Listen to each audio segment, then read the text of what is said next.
Good day guys. So, time check 1 AM Japan time. Okay. Gatos.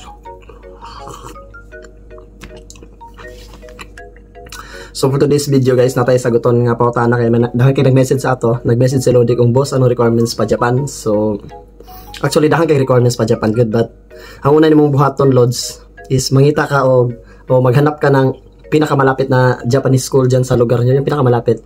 So kung wala kang alam, so may tuturo ko sa iyo ng mga Japanese school. So dapat kung gusto mo talaga mag-Japan, kumuha ka na muna ng passport. Importante 'yon, passport. Ito Lods, kung malapit ka sa Tagum City or sa Davao ka lang area, pwede mo i-search yung Saiko Tagum Japanese Language Tutorial Center. So pwede ka mag-inquire sa kanila. And then kung nasa Cebu ka naman, so pwede mo rin i-try ito.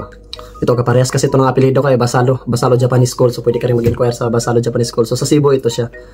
And then kung gusto mo rin pumasok doon sa school ng kapatid ko, so yung kapatid ko ngayon nandun sa Onodera, Userans, PH, Philippines Corporation, o yung tawag dito, matatagpuan mo lang sila sa Davao City. Nandun yung kapatid ko ngayon, nag-aaral siya ng tawag dito, food processing siya para mabilis daw makaalis. So kung gusto mo rin yun sa paaralan ko dati, ito yung paaralan ko dati, PNTC, Philippine Technical College. So sa amin dati is study now, pay later. So hindi talaga pwede hindi ka gumastos kasi kakain ka eh.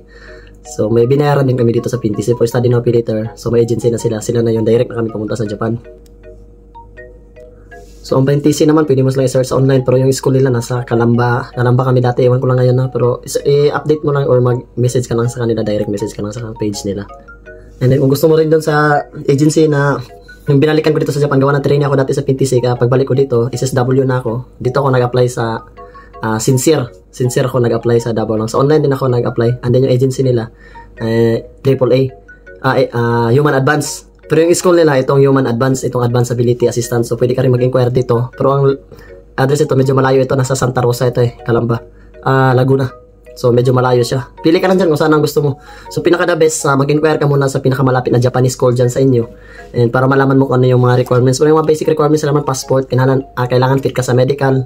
Yun naman kailangan dyan, yung mga certificates mo. Hindi naman kailangan dito yung college graduate sa Japan. Kahit high school graduate ka lang, pwede ka dito. Kahit wala kang experience, pwede ka dito sa Japan kasi yun ang gusto nila. Yung wala mga experience kasi dito. Tuturuan ka naman din nila kung saan ka ilalagay na trabaho. Tapos kung gusto mo rin gumaya sa akin, SSW, so nag-trainee pa ako dati. Pero ngayon, may bagong program na ngayon ang Japan.